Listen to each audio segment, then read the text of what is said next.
Thanks, you guys, for being here. I've just had the experience of touring this facility with Brian Maloney and his son, Brian Maloney. This is a business that they're going to tell you about in a moment. But this is a day where we've received some news which is not encouraging. Jobless claims are up in this country again, and consumer confidence has now shown the third straight month of decline. That is a record which has not been matched since 2008. And in the face of that, we're surprised that the President has not met with his Jobs Council in the last 6 months. And the White House was asked why that was, and they said, well, the President has a lot on his plate. And so we took a look at his schedule. And over the last 6 months, he has done 106 fundraisers. And so I think you learned something about the President's priorities. The job he's interested in protecting is his own. The job that should be protected is the job of men and women in this country who want to get jobs, who want to go back to work, who want to have rising incomes again. Now, this is the kind of place that has put people to work. Over the years, over the decades, Brian and his son have built this enterprise to employ people from this community in good jobs with good opportunities.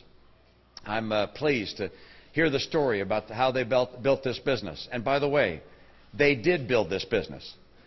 When the President said that if you got a business, you didn't build it, come here and talk to Brian. And you'll learn that, in fact, he did build this business. Someone else isn't responsible for what he did here.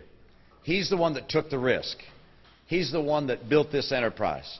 He's the one responsible for helping get these people these jobs. And then the people who work here, they're also responsible for helping build this business. They came together and did it together. This is not the result of government. This is the result of people who take risk, who have dreams, who build for themselves and for their families. Now, I know that there's some people who think what the President said was just a gaffe. It wasn't a gaffe. It was instead his ideology. The President does, in fact, believe that people who build enterprises like this really aren't responsible for it. But in fact, it's a collective success of the whole society that somehow builds enterprises like this. In my view, we have to celebrate people who start enterprises and employ other people.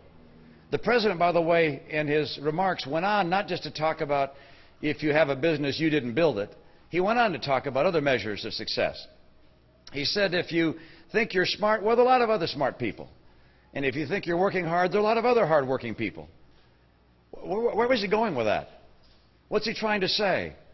That we don't celebrate and reward success and achievement?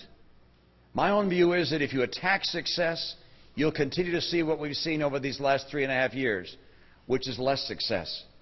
America is a nation which is defined by people coming to achieve, to fulfill their dreams. We're a nation of risk-takers, dreamers, people that want to take a better step for the future for themselves and for their kids. And in the process of doing so, they make us better off. They lift one another. I just don't think the President, by his comments, suggests an understanding of what it is that makes America such a unique nation. Why people have come here for hundreds of years. It's because this is the land of opportunity. We welcome people here with dreams and say to them, come build it.